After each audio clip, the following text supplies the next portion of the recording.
साथियों नमस्कार। छत्तीसगढ़ के समस्त अनियमित संविदा दैनिक वेतनभोगी कर्मचारी श्रमायुक्त दर के श्रमिकों से संबंधित इस वक्त की बहुत ही महत्वपूर्ण जानकारी मिल रही है। साथियों, जैसा कि आप सभी जानते हैं कि हाल ही में बिलासपुर हाईकोर्ट के द्वारा नियमितीकरण को लेकर कई महत्वपूर्ण आदेश जारी किए गए हैं, जिसमें एक आदेश मनोज निर्मलकर जी का भी आदेश है, जो कि लोक निर्माण विभाग के अंतर्गत काम कर रहे थे। उनको विभाग के द्वारा नियमित कर दिया गया है हाईकोर्ट के आदेश पर। जो हाईकोर्ट का आदेश उनके संदर्भ में दिया गया था, उसमें स्पष्ट लिखा है कि इनकी जो सेवा है वह 10 वर्ष से अधिक हो चुकी है। 1997 या उससे पहले के वे कर्मचारी थे। हालांकि 1997 का रिकॉर्ड उनका नहीं मिल पाया था, लेकिन विभाग ने जब से रिकॉर्ड उपलब्ध कराया तब से उनको हाईकोर्ट के द्वारा नियमित करने का आदेश दिया गया। अब बहुत से कर्मचारी जो उसी विभाग से आते हैं, उनके द्वारा भी मनोज निर्मलकर जी के केस के बिहाफ में याचिका दायर कर दी और हाईकोर्ट के द्वारा उनके लिए भी आदेश जारी कर दिया कि अगर इनके कार्य की प्रकृति और इनका जो मामला है एक समान है तो फिर इनको भी 60 दिन के भीतर विभाग नियमितीकरण करे। लेकिन साथियों, यहीं पर कहीं ना कहीं चूक हो गई है। जो कर्मचारी हैं जिनके द्वारा केस दायर किया गया, वे शायद ये भूल गए कि जो मनोज निर्मलकर जी का केस है वह 1997 वाला केस है। यानी कि जब 2008 में छत्तीसगढ़ में डॉक्टर रमन सिंह जी की सरकार थी, उस समय जिन कर्मचारियों का नियमितीकरण किया गया था उसमें जो कर्मचारी बच गए थे तो मनोज निर्मलकर जी उसी में आते हैं। उमा देवी प्रकरण के तहत उन सभी कर्मचारियों का नियमितीकरण किया गया था जिनकी सेवा 10 वर्ष या उससे ज़्यादा हो चुकी थी।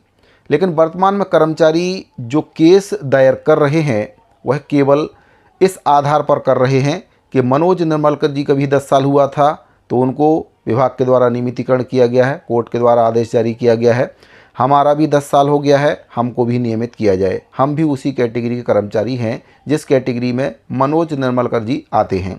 यहीं पर सबसे बड़ी चूक कर्मचारी कर रहे हैं और मैं दावे के साथ कह सकता हूं कि जिन कर्मचारियों के संदर्भ में निर्णय आया है हाईकोर्ट का कि उनकी प्रकृति अगर समान है, उनका केस एक समान है, उनको 60 दिन में नियमित किया जाए, तो साथियों यहाँ पर उनका नियमितीकरण नहीं हो पाएगा। मैं कुछ आपको उदाहरण देना चाहूँगा। एक विभाग के कर्मचारी हैं, ज़्यादातर उसी विभाग के कर्मचारी केस दायर कर रहे हैं और कहीं ना कहीं उनके द्वारा ये कहा जा रहा है कि हमारा 10 वर्ष पूरा हो चुका है। जिस प्रकार से निर्मलकर जी का 10 वर्ष पूरा हुआ है, हमारा भी 10 वर्ष पूरा हो चुका है, सेम योग्यता हमारे पास भी है तो हमको भी नियमित किया जाए। तो साथियों, उमा देवी प्रकरण में उनका नियमितीकरण संभव नहीं है। अब मैं आपको एक आदेश बताना चाहूँगा जो विभाग के द्वारा जारी किया गया है और उच्च अधिकारियों से इस पर मार्गदर्शन मांगा गया है। पूर्व में भी मैंने आपको वीडियो के माध्यम से इसके बारे में विस्तार से जानकारी दी थी, लेकिन शायद कुछ साथी हैं जिनको अभी तक इस बारे में जानकारी नहीं है और वे ये गलती ना करें जो इन कर्मचारियों के द्वारा कर ली गई है। इनके द्वारा जो केस दायर किया गया वह निर्मलकर जी के जैसा केस दायर किया गया और उसी आधार पर नियमितीकरण की मांग की गई है। आप ऐसा बिल्कुल भी ना करें। मैं आपको बताऊंगा कि आप किस आधार पर याचिका दायर कर सकते हैं। सबसे पहले देख लेते हैं उस आदेश को जो विभाग के द्वारा जारी किया गया है, जिसमें विभाग के द्वारा उच्च अधिकारियों से नियमितीकरण को लेकर मार्गदर्शन मांगा है। तो साथियों, आप देख सकते हैं कार्यालय प्रमुख अभियंता लोक निर्माण विभाग नॉर्थ ब्लॉक सेक्टर 19 से यह आदेश 30/4/2025 को जारी हुआ है, जिसमें प्रति सचिव छत्तीसगढ़ शासन लोक निर्माण विभाग मंत्रालय महानदी भवन नया रायपुर अटल नगर के नाम से है। इसमें बताया गया है कि 10 वर्ष की सेवा उपरांत नियमित किए जाने हेतु न्यायालयीन प्रकरणों पर मार्गदर्शन प्रदान करने बाबत संदर्भ भी इसमें दिया गया है। न्यायालय का जो आदेश है उसका संदर्भ इसमें दिया गया है।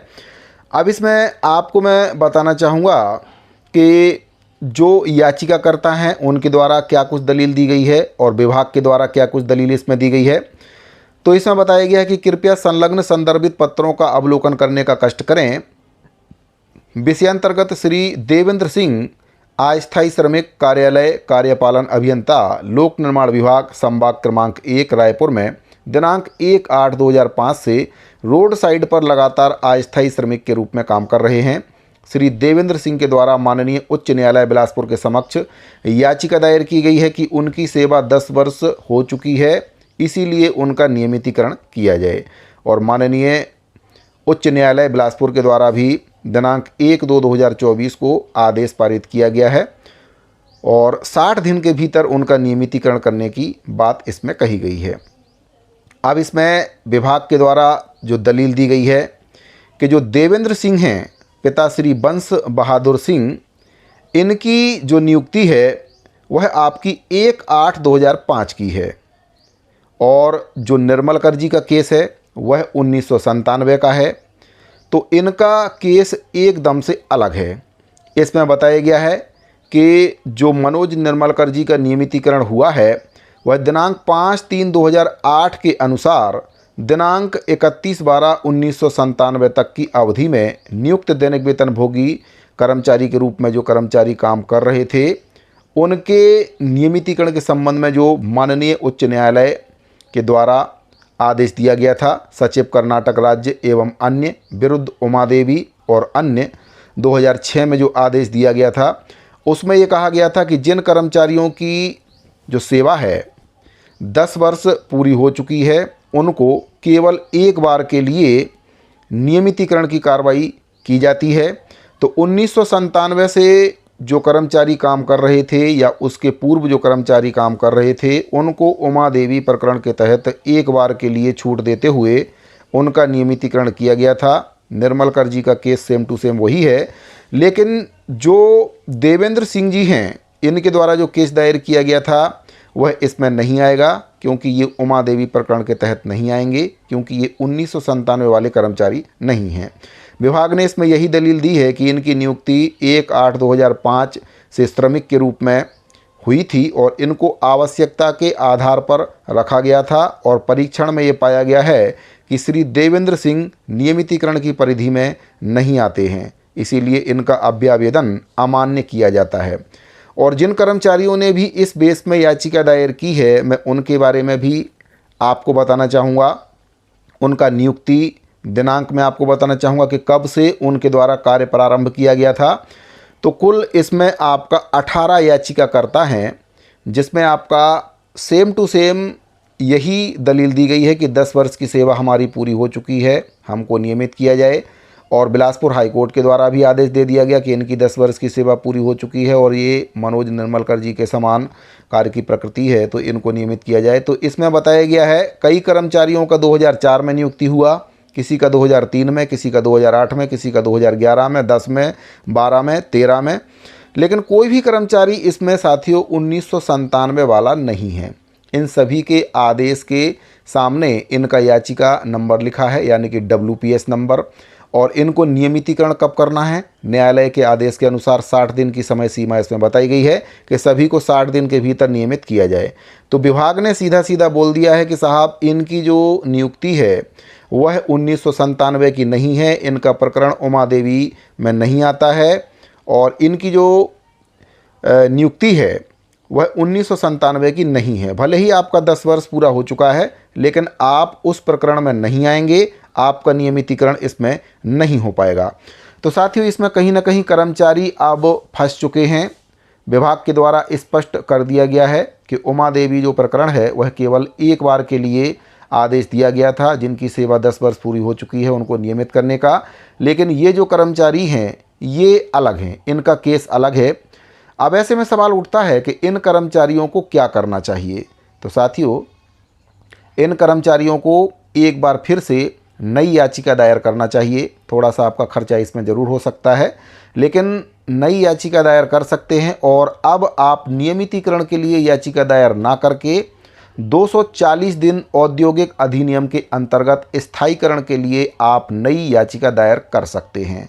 इसमें आपका 100% स्थायीकरण विभाग करेगा। पूरे लाभ आपको नियमितीकरण जैसे मिलेंगे, सेम सुविधा आपको मिलेगी जो नियमितीकरण में मिलती है।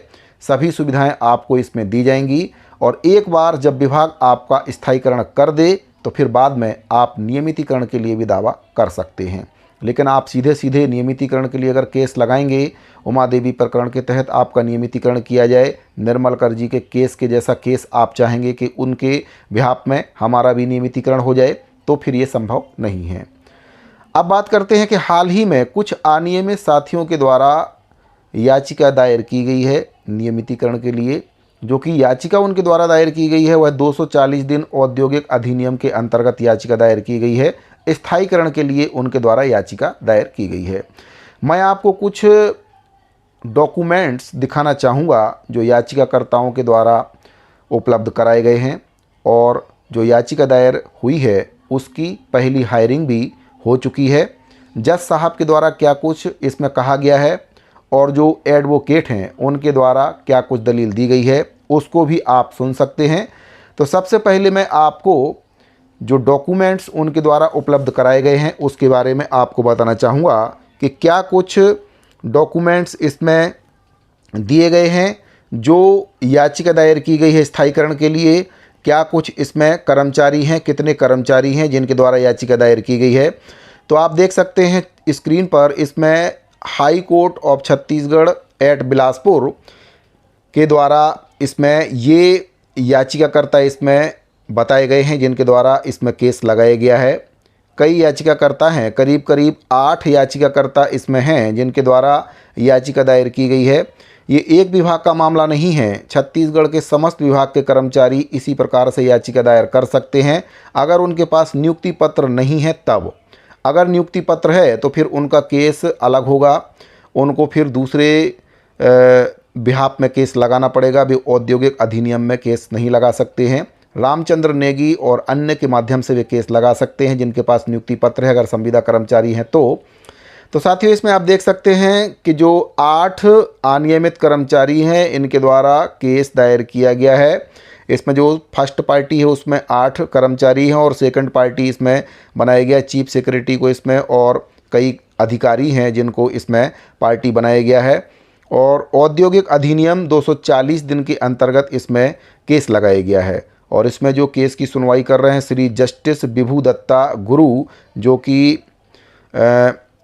जज साहब हैं, ये केस की सुनवाई कर रहे हैं और इसकी पहली हायरिंग भी इसमें हो चुकी है। कर्मचारियों के नियमितीकरण स्थायीकरण से संबंधित ये बहुत ही महत्वपूर्ण जानकारी प्राप्त हो रही है। हालांकि ये जो केस लगाया गया है ये स्थायीकरण के लिए लगाया गया है। अब सबसे पहले सुनते हैं कि इस केस की जो हायरिंग हुई है उसमें जो जज साहब हैं उनके द्वारा केस को अच्छे से रिव्यू किया गया और उसके बारे में क्या कुछ उनके द्वारा कहा गया है, और जो एडवोकेट हैं उनके द्वारा क्या कुछ दलील दी गई है। उनके द्वारा भी स्पष्ट बताया गया है कि ये जो केस है नियमितीकरण के लिए नहीं लगाया गया है, ये केस स्थायीकरण के लिए लगाया गया है। जज साहब के द्वारा इसमें पूछा भी गया क्या ये केस नियमितीकरण के लिए लगाया गया है। इस पर जो एडवोकेट हैं उनके द्वारा स्पष्ट तौर पर कहा गया कि ये केस नियमितीकरण के लिए नहीं लगाया गया है, ये केस स्थायीकरण के लिए लगाया गया है। तो सबसे पहले सुनते हैं उस वीडियो क्लिप को जो केस की हायरिंग से संबंधित प्राप्त हो रही है। विभोर गोवर्धन एजी। If this matter is listed on mention, my lord, the liberty was granted to me. This is a case where I sought permanent status to these employees who are working on temporary basis since last so many years. Now, what happened? Pardon? Yeah, temporary basis. Temporary basis in Public Works Department against a vacant post. Their post is also mentioned. I have filed all the documents under RTI. I have received under RTI. Now, my lord may see directly page number 82. The 82 Annexure P7. What they are going to do, I'll just read few lines, my lord. Yeah, this letter by the chief engineer to the engineering chief. Placement agency से माध्यम से मजदूरों के नियोजन बाबत विभाग में नियमित पब्लिक कार्यभारित पदों के विरुद्ध कर्मचारी की नियुक्ति न होने से अनेक पद रिक्त है। शासकीय कार्यों के संपादन के उद्देश्य से कार्यालयों में लिपिक, कंप्यूटर ऑपरेटर, भृत्य, चौकीदार, स्थल सहायक आदि के अनेक पदों पर दैनिक वेतन पर मजदूरी का नियोजन किया जाता है। साथ ही स्थल पर आवश्यकता अनुसार कार्यों में मरम्मत आदि के लिए भी मजदूरों के नियोजन की आवश्यकता होती है। नियोजन के मजदूरों द्वारा समय समय पर माननीय श्रम न्यायालय व माननीय उच्च न्यायालय में नियमितीकरण बाबत अपील किए जाने पर विभाग के अनेक न्यायालयीन प्रकरणों का सामना करना पड़ रहा है। इसके अतिरिक्त नियोजित मजदूरों के वेतन से ईपीएफ की कटौती किए जाने की अनिवार्यता निर्धारित है, जिसके कारण नियोजन नियमित श्रेणी के अंतर्गत आने की संभावना है। सीजीआरडीसीएल के अंतर्गत मजदूरों का नियोजन प्लेसमेंट एजेंसी के माध्यम से किए जाने हेतु मुख्य सचिव छत्तीसगढ़ शासन की अध्यक्षता में संचालक मंडल द्वारा शर्तों का अनुमोदन किया जाता है एवं तदनुसार स्वीकृत शर्तों पर प्लेसमेंट एजेंसी के माध्यम से मजदूरों का नियोजन किया जा रहा है। सीजीआरडीसीएल द्वारा अनुमोदित शर्तों के अनुरूप प्लेसमेंट एजेंसी के माध्यम से विभाग में मजदूरों के नियोजन के अनुमोदन हेतु प्रस्ताव अनुशंसा सहित अनुमोदन हेतु संलग्न कर प्रेषित है। साथ ही प्लेसमेंट एजेंसी के माध्यम से नियोजन पर व्यय हेतु नवीन मद के अंतर्गत बजट प्रावधान स्वीकृत किए जाने की अनुशंसा की तो जाती आपके है। हिसाब से अब हमको that's why I filed this petition for permanency. Hmm, now they have started this deduction, they have stop for 3 employees. अब हमको एक तो वहां से भेज दे रहे हैं अलग, that I cannot challenge my lord, I have to work under them, but they are dispensing with my service due to this petition, my lord. I am simply seeking a protection, my lord. That तो at क्यों least निकाल रहे हैं ऐसे? ने ये क्या order क्या किया? ये देखिए, this is the account of employees provident fund where देखिए जो इसमें कर क्या रहे हैं? up to due for month of February 2025, इसके बाद कटौती बंद हो गई and based on that apprehension तीन इन लोग का मिला है मेरा great difficulty. This is of 5th of January 2025. Second जनवरी, मतलब ये पास हुआ ना 5th of January को है up to. This is prior to filing of the writ petition, my lord. Now तो आप उनको स्टेटमेंट दे दीजिए कि हम नहीं निकाल रहे हैं। My lord, we have sent the letter to seek instruction, my lord. We have not received any Now I instruction. quote the order of this court, my lord. That we तो ऐसा have करो, acted with mister Anoop Majumdar for the petitioner, mister state counsel, mister Choubey 4 weeks time to file reply. Learned counsel for the petitioner submits that in view of the communication dated 27/2/2025 issued by the Chief Engineer Public Works Department, Durg, there is a to the प्रमुख अभियंता chief engineer in chief. Engineer in chief लोक public works department sector 19, ये रायपुर का है। Not sure. Chief engineer दुर्ग में रहता है और ये इंजीनियरिंग चीफ को अलग अलग जगह। Chief engineer in chief is one. अच्छा So this scheme is to be implemented all over the state, my lord. to the engineer in chief, there is a threat of removal of the present writ petitioner as the chief engineer has recommended for appointment for engagement of employees through placement agency. Learned counsel for the petitioner submits that the present petition has been filed by the petitioner seeking their regularization, Permanent status. permanent status, whereas the permanent status as the petitioners are working with the department since more than More than 10 years, my lord. 10 years. And some are lesser than that also. Hmm. But against the vacant post, I have filed the More than 10 years कुछ on लोग का कम भी है। on vacant post Yes. कम भी है। हाँ कम भी है, मतलब 2017 वाले भी है। सब I will- कितना 5 है 6 है कुछ तो होगा ना। 3 ही जन है, मतलब नॉट मोर, बाकी सब 2011 का है। The maximum number of the petitioners are working since more than 10 years with the respondent department.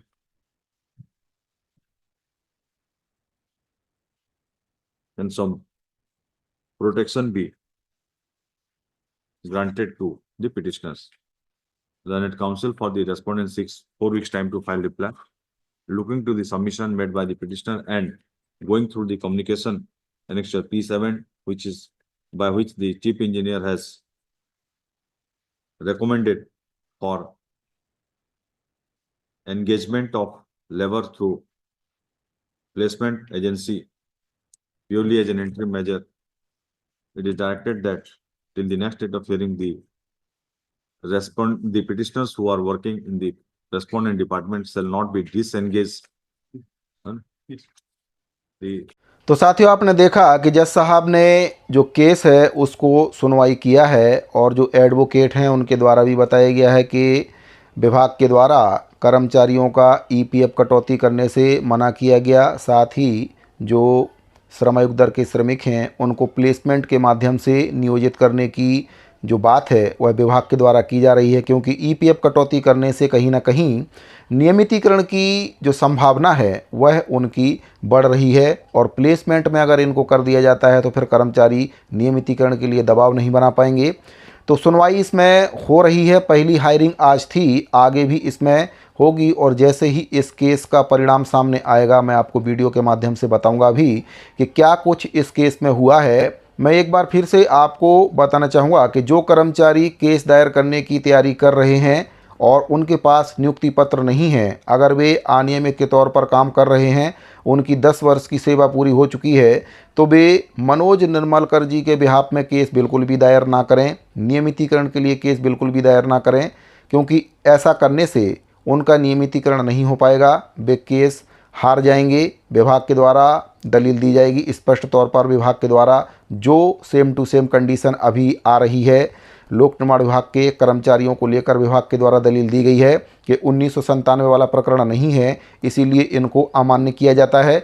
Manoj Nirmalkar जी 1997 वाले कर्मचारी हैं। एक बार मैं आपको यहाँ पर और स्पष्ट कर देना चाहता हूँ, 2008 का जो आदेश है नियमितीकरण का वह केवल 1997 से काम करने वाले कर्मचारियों पर ही लागू होगा, उसके बाद वाले कर्मचारियों पर वो केस लागू नहीं होगा।